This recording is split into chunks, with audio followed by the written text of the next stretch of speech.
Bom, vou dar início a essa revisão, né, de neurofisiologia, falando sobre a aprendizagem e a memória, né, conceituando primeiramente esses dois fatores, né, onde o que vem a ser o aprendizado.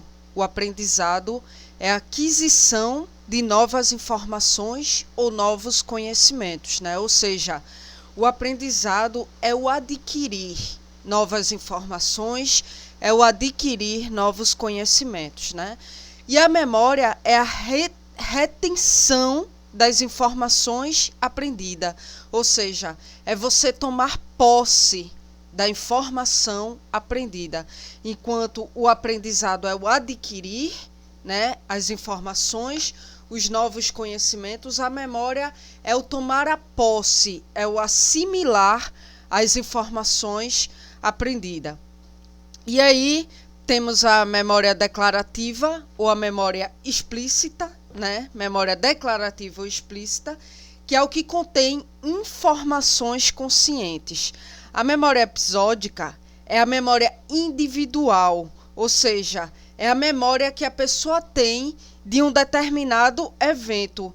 Por isso difere, né, da lembrança da mesma experiência de outras pessoas. Porque como episódios da vida do indivíduo são experiências individuais. E por ser experiências individuais, cada lembrança dela difere de um indivíduo para o outro. Um exemplo, você tem o conhecimento da cidade onde você nasceu, da sua data de nascimento, mas você não tem uma memória específica, né, do nascer, do ato de nascer. Você não tem essa memória específica. Você tem uma memória individual, uma lembrança individual da cidade que você nasceu, da data em que você nasceu, né? Então, para que essas memórias elas sejam formadas, há o envolvimento de várias etapas, né? A primeira é a codificação. O que é a codificação? É um processo em que o cérebro passa sempre que você forma uma memória episódica, né? O cérebro ele passa por um processo de codificação, né? Tem a segunda etapa, né, que é a consolidação. É a gravação do evento na memória. Você vai consolidar na memória aquele evento.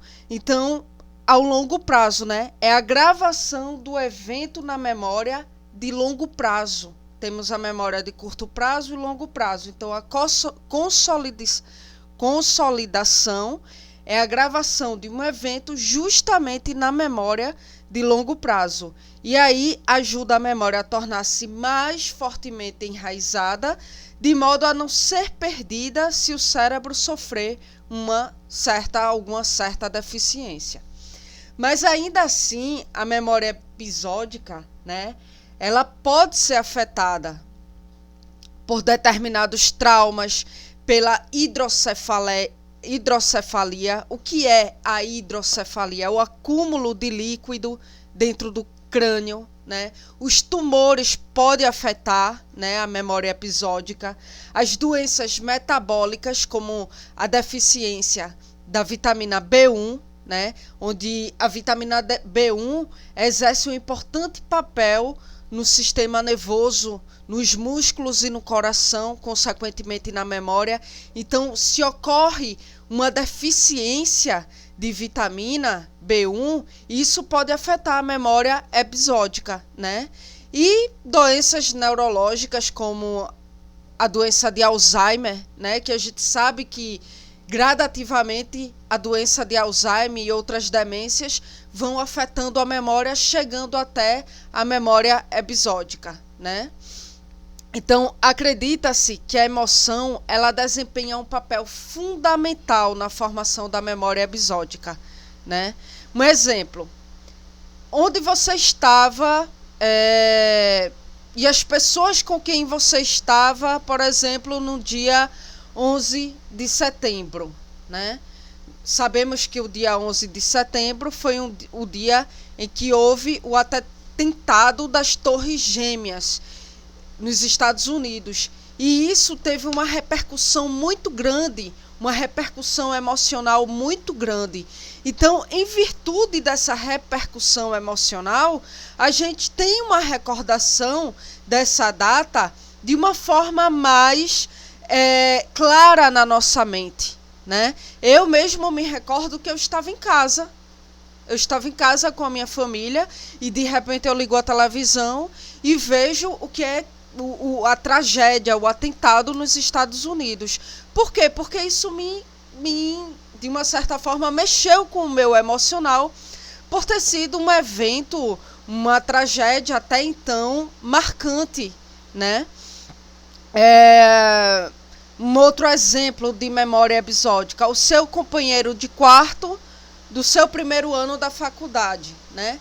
Para quem mora em repúblicas dos estudantes, se recorda porque primeiro ano na faculdade é uma mudança de vida significativa, onde você sai de casa, vai morar numa república de estudantes, então tudo isso te marca emocionalmente. Então, consequentemente, você tende a lembrar de uma forma mais clara dos episódios decorrentes desse período, né? Assim como o seu primeiro dia no novo emprego, isso, de uma certa forma, surte uma certa emoção em você, né? Aquela expectativa de como é que vai ser, aquela expectativa do chefe e dos companheiros de trabalho, enfim, de algo novo na tua vida.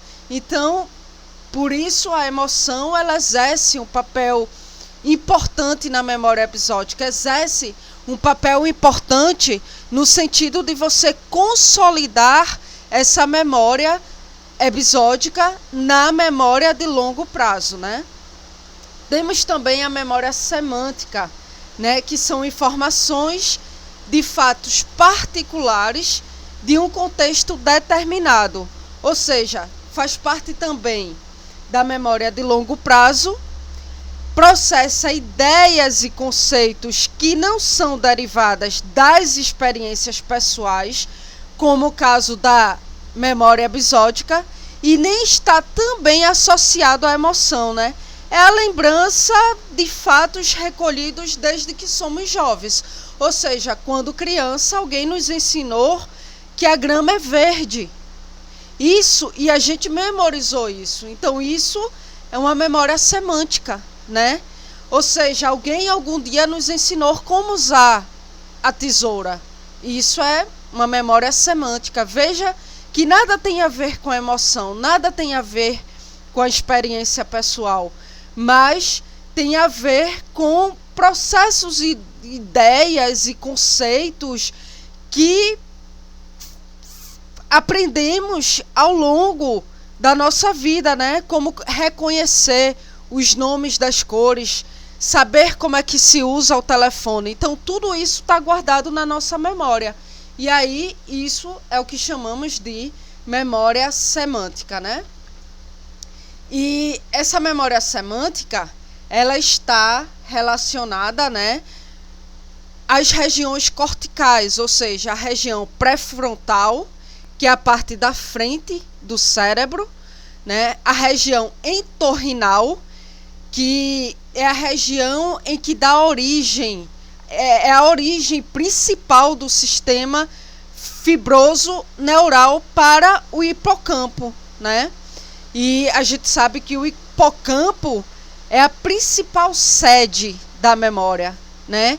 Então, essa memória semântica, ela está relacionada tanto à semântica quanto à episódica, está relacionada às regiões corticais, né? Pré-frontal, parte da frente do cérebro, entorrinal, que é a origem principal do sistema fibroso neural para o hipocampo. O hipocampo é a principal sede da memória, e o parietal, que é a caixa, toda a caixa craniana, né? O hipocampo, como eu falei, que é a sede da memória, ele está localizado acima no topo do tronco encefálico, né? Então, temos a memória declarativa ou de procedimento ou implícitas, onde são memórias que contêm informações de acessos inconscientes, ou seja, procedimento automático. Vimos que tanto a memória episódica quanto a memória semântica, né, elas contêm informações que estão no nosso consciente, né? Já a memória não declarativa ou de procedimento ou implícita, ela contém informações de acesso inconsciente, ou seja, procedimentos automáticos. É a memória para procedimentos e habilidades automáticos, né? Exemplo, habilidade para dirigir, isso está na memória não declarativa, né? Jogar bola, dar um nó no cordão do sapato, tudo isso são procedimentos implícitos, procedimentos automáticos que está guardado na memória não declarativa, ou seja, que está guardado no nosso inconsciente. E aí envolve áreas corticais também, assim como a memória episódica e a memória semântica está relacionada às regiões corticais, a memória não declarativa também envolve áreas corticais, né? Depende principalmente das áreas cerebelares. E por que depende principalmente das áreas cerebelares, Carla? Porque a gente sabe que o cerebelo ele está responsável por movimentos e habilidades motoras. E como essa memória não declarativa está muito associada a habilidades automáticas, então o cerebelo tem um forte envolvimento nas memórias não declarativas, né? E aí temos a memória de longa duração. A memória de longa duração, ela estabelece traços duradouros, dura dias, semanas ou anos, que é onde a memória episódica e a memória semântica está envolvida, né? A memória episódica, tratando-se de certos episódios e de certas experiências as quais o indivíduo passa no decorrer da sua vida.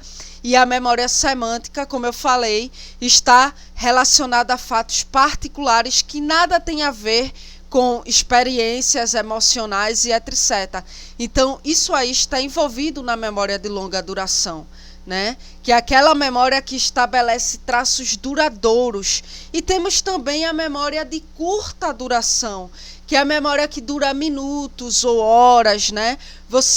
Um exemplo, você acaba de ouvir o telefone ditado por alguém, mas aí em poucos segundos você é incapaz de se lembrar de parte ou de todos os números, né? Por quê? Porque esta memória ela é temporária, ela é limitada em sua capacidade, ela está armazenada por um tempo muito curto no cérebro.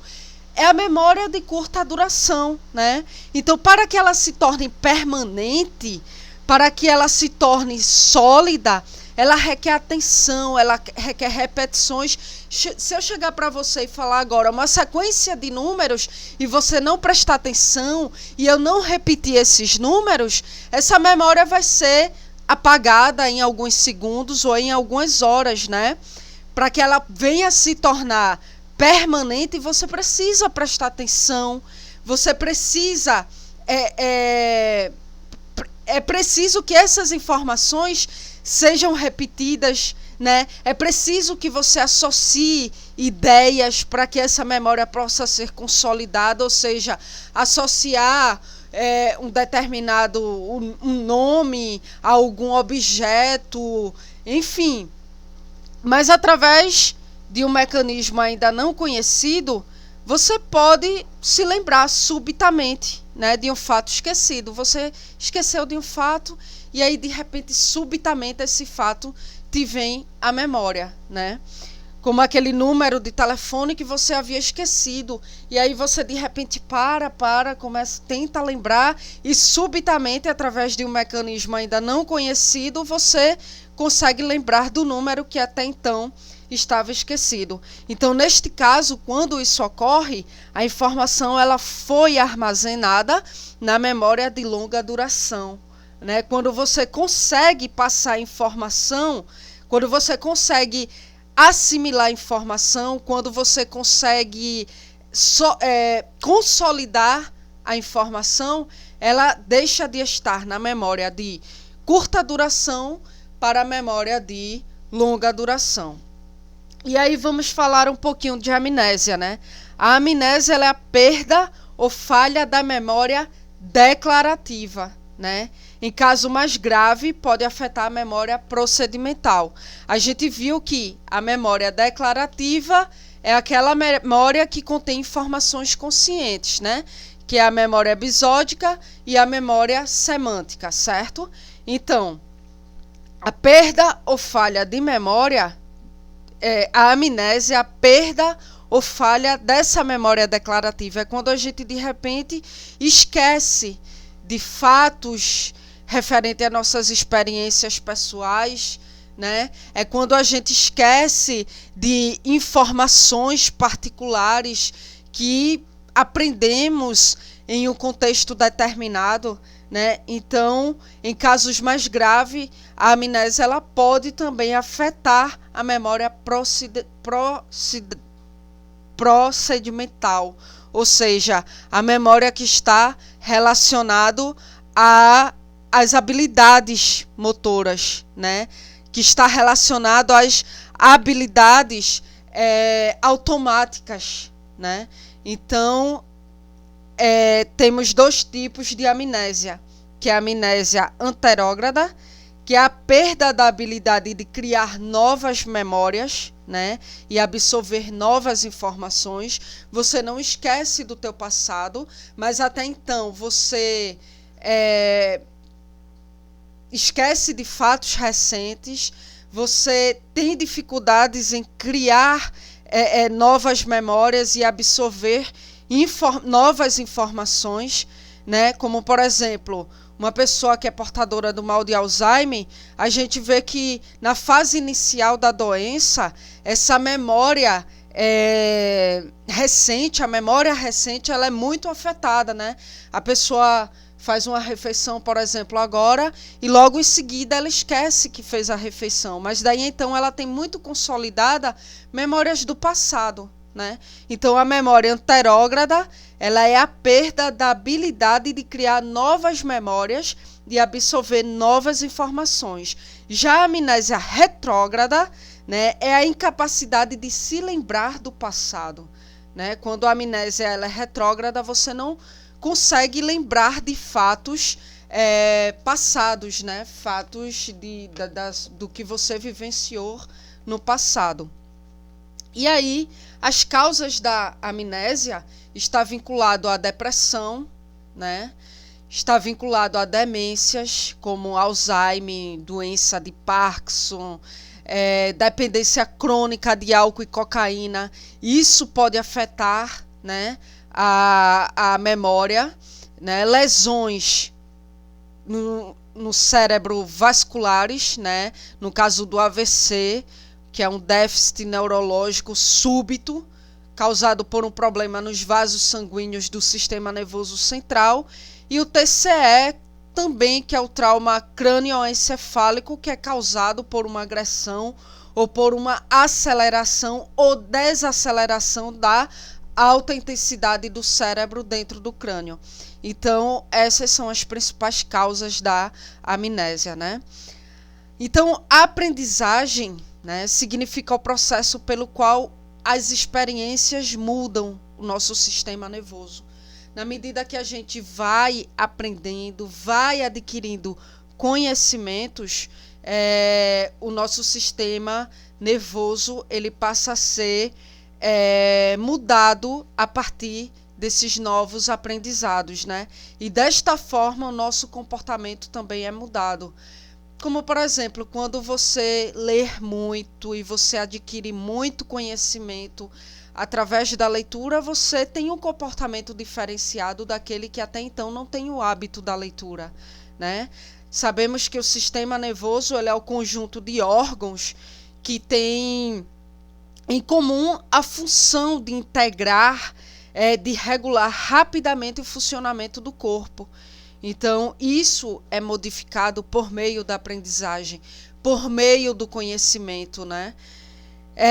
As experiências, elas não são apenas armazenadas, né? A gente apenas não só armazena as experiências mudam a nossa forma de perceber, né? As experiências mudam a nossa forma de executar comportamentos. As experiências mudam nossa forma de pensar e planejar, e além de mudar, como eu falei, fisicamente a estrutura do sistema nervoso. Então, ao nascer, o ser humano apresenta algumas estruturas, né? Algumas estruturas já prontas, algumas estruturas já definidas, como, por exemplo, a cor dos olhos, a cor do cabelo, o sexo. Tudo isso são estruturas definidas, mas outras estruturas ainda estão por desenvolver. Então, neste último caso, encontra-se parte do sistema nervoso que precisa de condições favoráveis para o seu pleno funcionamento e desenvolvimento, né? O córtex cerebral, que é a substância cinzenta que reveste e onde estão localizadas as funções superiores, está presente no nascimento de forma muito rudimentar. E os anos iniciais de vida são cruciais para o pleno desenvolvimento dessa estrutura.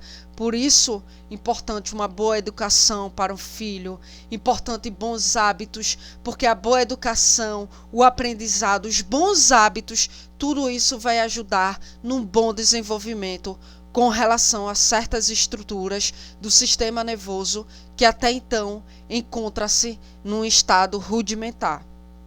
Então, a aprendizagem envolve, no mínimo, 4 formas básicas, né?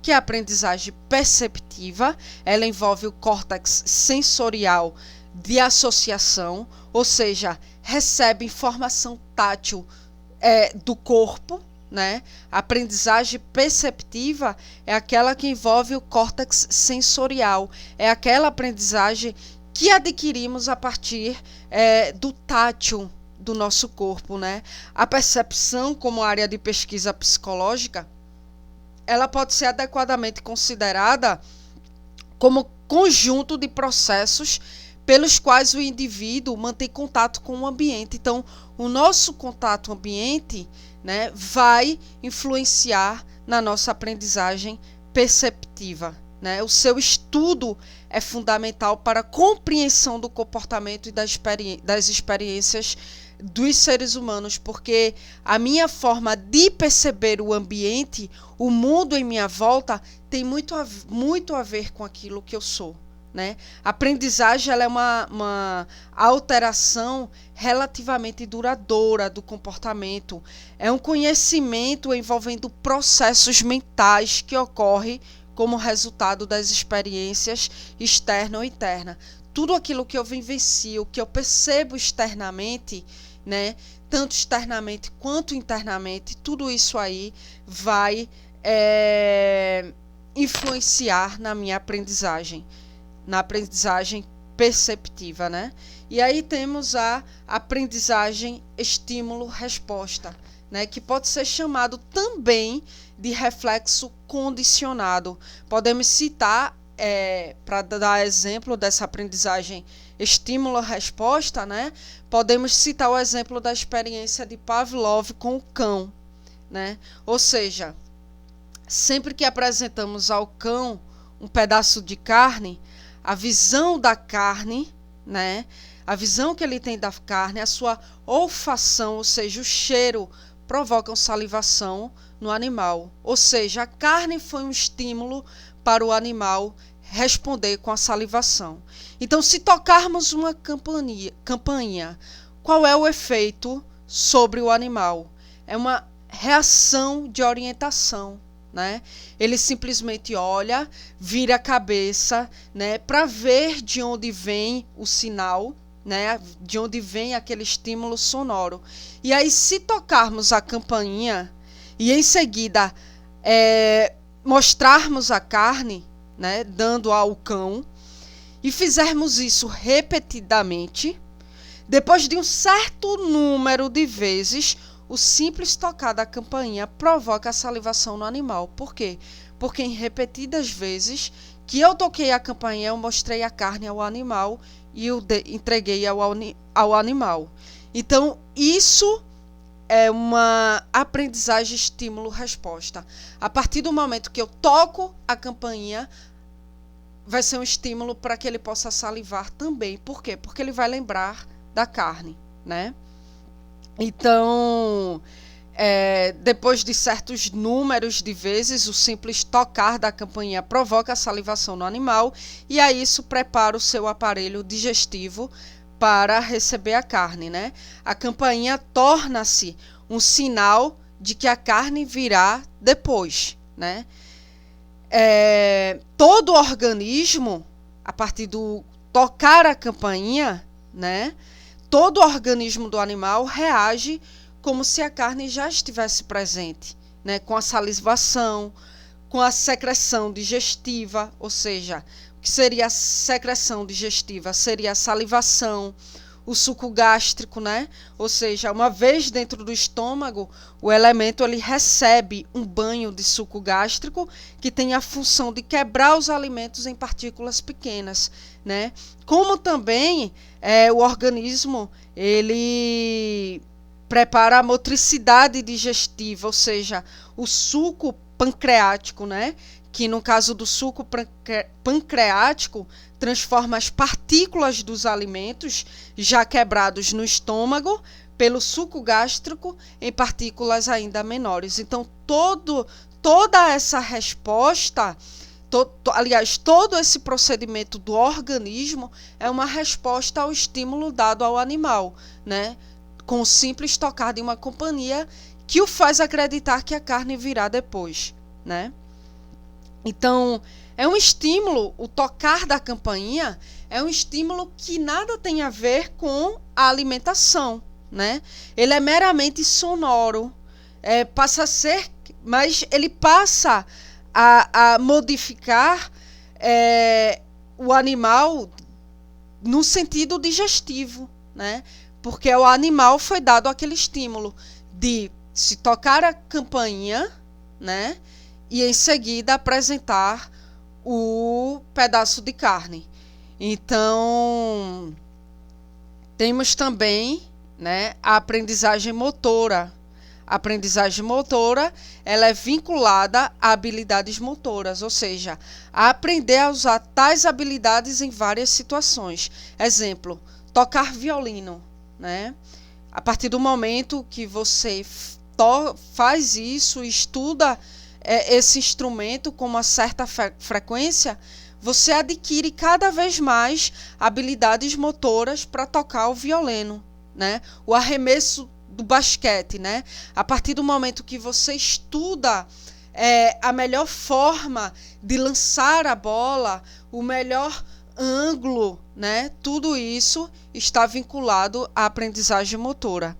E temos também, né? E sim, a aprendizagem motora ela faz parte da aprendizagem estímulo-resposta.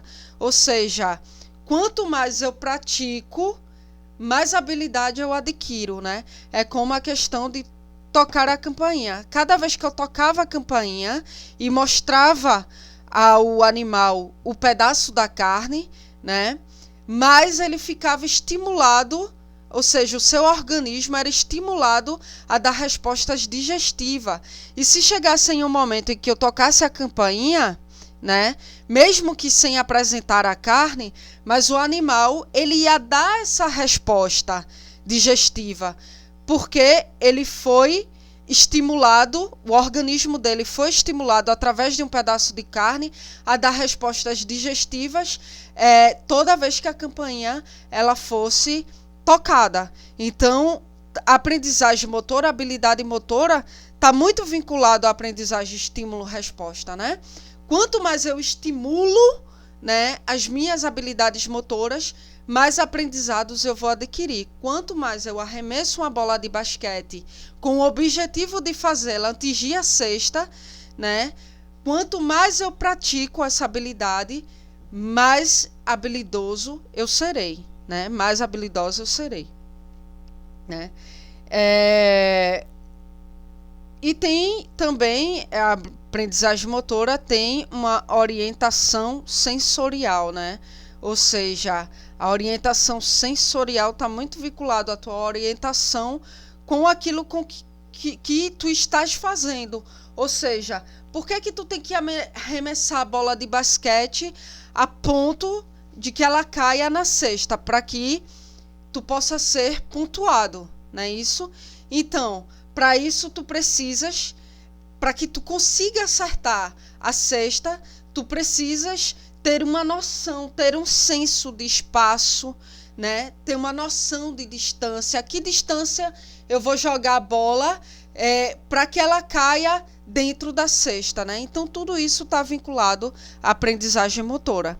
E temos também a aprendizagem relacional. Ela está relacionada com a interação com o meio ambiente, ou seja, quando uma pessoa ela vê uma maçã, né, e decide, com base em sua experiência, que a maçã ela pode ser consumida, né? Você pode consumir a maçã e você sabe disso em virtude da tua experiência pessoal, né? Então, pegar a maçã, o ato de pegar a maçã, de morder, são interações diretas com o ambiente, certo? Você vai lá, você visualiza a maçã, você pega a maçã e você morde. Você está interagindo com o teu exterior, com o ambiente, né? Então, essa interação com a maçã, com o meio externo, com o ambiente, resulta na maçã, né? Resulta na maçã na tua mão e em seu gosto na boca. Ou seja, como é que eu vou interagir com o meu ambiente? Pegar a maçã, o ato de pegar a maçã está me fazendo interagir com o que está fora de mim, com o que não pertence a mim, sim ao ambiente. Então eu peguei a maçã e mordi a maçã e senti o gosto da maçã. A maçã não faz parte de mim, a maçã faz parte do ambiente. Então, esse ato de pegar do ambiente, de morder, de sentir o gosto, é uma interação. Estou me relacionando com o meio ambiente. Às vezes erramos, a maçã está azeda, né, ou estragada por dentro. Outras vezes acertamos e comemos uma fruta saborosa. Ou seja, eu vou aprendendo a interagir com o meio ambiente, né, onde eu olho a maçã, pego a maçã, se vejo que a maçã tem marquinhas podres, né, tá muito mole ou tá muito dura. Essa minha interação com a maçã vai me dar o aprendizado, né, de detectar quando é que a maçã presta e quando é que a maçã não presta, né? Ou seja, as próprias consequências de nossas ações vão nos ensinando a observar e ajustar nossas ações ao ambiente físico, né? Como a manga. Se eu pego uma manga que não pertence a mim, mas a um ambiente, eu toco na manga e vejo que ela está muito mole, eu vou associar, né, essa minha experiência, esse meu contato com a manga, com o meio ambiente, eu vou associar o fato de que aquela manga pode estar podre, né? Essa minha interação com o ambiente vai me dando um aprendizado de relacionar as coisas, né? Para que assim eu possa tirar conclusões que estão vinculadas a essa relação, né? A memória, a aprendizagem relacional estabelece a recuperação de memórias de eventos e episódios, né? Ou seja, a memória episódica ela está muito vinculada a isso. A partir do momento que eu passo por uma certa experiência, por um certo episódio da minha vida e eu relaciono isso com algo, isso passa a ser recuperado, né, a minha memória. Esse evento é recuperado à minha memória toda vez que eu me deparar com algo o qual foi relacionado a uma experiência a qual eu vivi, né? E aí a aprendizagem relacional, ela serve muito para a consolidação da memória, né? Então, finalizamos aqui, eu venho finalizar aqui essa revisão referente ao assunto de aprendizagem e memória, né? Se vocês tiverem alguma dúvida, me procurem no Facebook ou no WhatsApp, tá bom?